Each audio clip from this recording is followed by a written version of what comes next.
Nabi pernah didatangi seorang bedui. Bedui itu Arabi, orang kampung.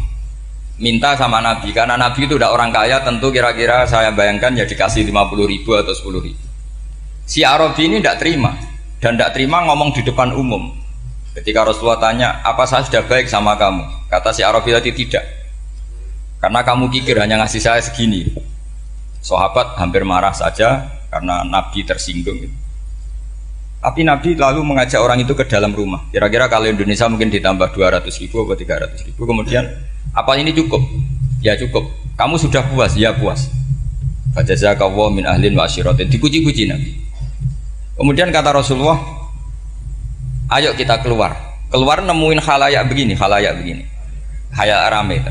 Kamu tadi mengkritik saya, menghujat saya di depan umum. Maka kamu sekarang harus memuji saya di depan umum. Supaya clear. Akhirnya mau dia. Oke, kita mau. Akhirnya muji-muji bahwa Muhammad orang baik, dermawan gini. Setelah itu dia pulang.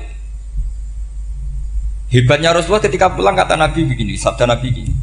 Kalau saja dia pas benci saya itu kok mati.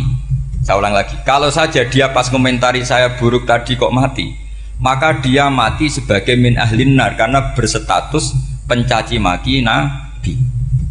Akhirnya dia muji Nabi itu lewat disuap, lewat dikasih uang lagi. Lu itu sudah sah. Jadi saking baiknya Allah, Islam suapan itu juga sah. Itu kan muji Nabi itu karena disuap.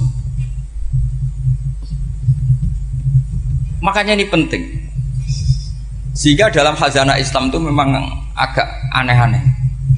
Jadi di antara ceritanya dalam hukum-hukum Islam itu ada orang fasiknya minta ampun, tapi minta karena iman sama hadis bahwa nanti kalau ada orang mati disaksikan orang dua, apalagi kalau 4 min ahlil jannah, maka dia min ahlil jannah. Itu dia fasiknya minta ampun, nyewa orang. Nanti kalau saya mati bilang saya orang baik. Betul. Setelah dia mati bayar. Ini baik. Satu kampung nggak ada yang percaya ini saksi bohong. Tapi sama Allah diampuni karena kesaksian suapan. Lalu berarti jangan ngalalo suap ya ndak, saya ada ngalalo suap, ngalalo sedekah. Karena sekarang kalau ada caleg bayar katanya sedekah. Ya sedekah terpaksa.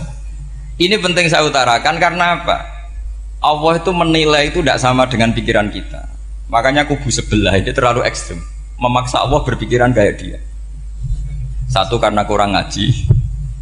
Nomor 2 ya tadi emosinya lebih tinggi ketimbang intelektualnya. Ini penting saya utarakan. Ternyata orang yang nyuap tadi apa nilainya plus, yaitu dia iman sama dawai Rasulullah Shallallahu Alaihi Wasallam. Kalau yang namanya saksi itu penting. Cuma dia mendapat cara itu lewat suap. Tapi kan iman.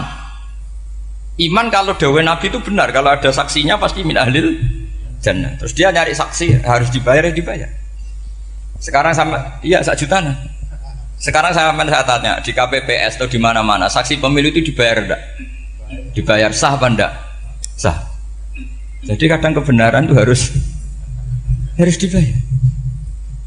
Ini penting saya utarakan karena ada orang perempuan cantik dirayu, digaji supaya main di niklab dibayar jadi orang maksiat. Lalu mungkin ada ustadz gaji dia, bayar dia supaya mondok. Gak tahu terusannya apa, terus diwayah apa enggak tahu saya. Pertanyaannya ketika kamu bayar kemudian jadi santri, itu kamu dosa nyuap apa dosa sodako membiayai proses kebenaran? Sodako.